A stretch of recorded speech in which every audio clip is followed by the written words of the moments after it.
кишоварзони ноҳияи Восе имсол аз майдони зиёда аз 7000 гектар замини мақсад доранд ки ба қадри 15000 тонна пахта ҷамъоварӣ намоянд.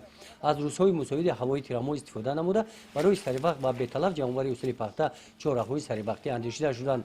дар ноҳия 10 рӯзаи меҳнати зардор эълон гардида ин тадбир сурати ҷамъоварии ҳосили пахтаро тезонидааст. дар ҷамоати деҳодӣ ба номи абди аввазов 10 рӯзаи дуюми меҳнати зардор бо иштироки раиси ноҳияи Восе ҷамъбаст карда шуд. дар ин вохӯрӣ иҷрокунандаи вазифаи раиси ноҳия аз ҳосили пасти пахта ва рафти ҷамъоварӣ он дар хоҷагиҳои ноҳия изҳори нигаронӣ кард. 3 сол шид дар ноҳияи мо тамоми ҳастимона ҳамин дилмона бием замин наметием пахта наметием. дар ҳамин ноҳия аги ҳашаротай тамоми намуди ядахимкада мо истифода мебарем.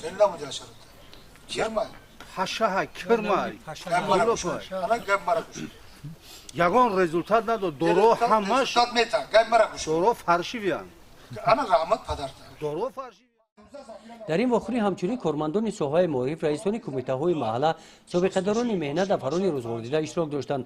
иҷрокунандаи вазифаи раиси ноҳия Шарбатулло Азизулло дар баромадашон оиди рафти иҷрои қонуни ҷумҳурии Тоҷикистон дар бораи масъулияти падару модар дар таълим ва тарбияи фарзанд, қонуни ҷумҳурии Тоҷикистон дар бораи танзими анъана ва ҷашну маросимот дар ҷумҳурии Тоҷикистон гуфта гузаштанд.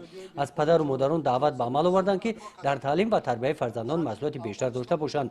дар ҷанбас баробарони хоҷагиҳои деҳқонӣ ки нақшаи дурнамои ҷамъоварии пахтаро пеш аз муддат иҷро намуданд, онҳо бо ифтихорномаи мақомоти иҷроияи ҳокимияти давлатии ноҳия ва тӯҳфаҳои молӣ қадр карда шуданд.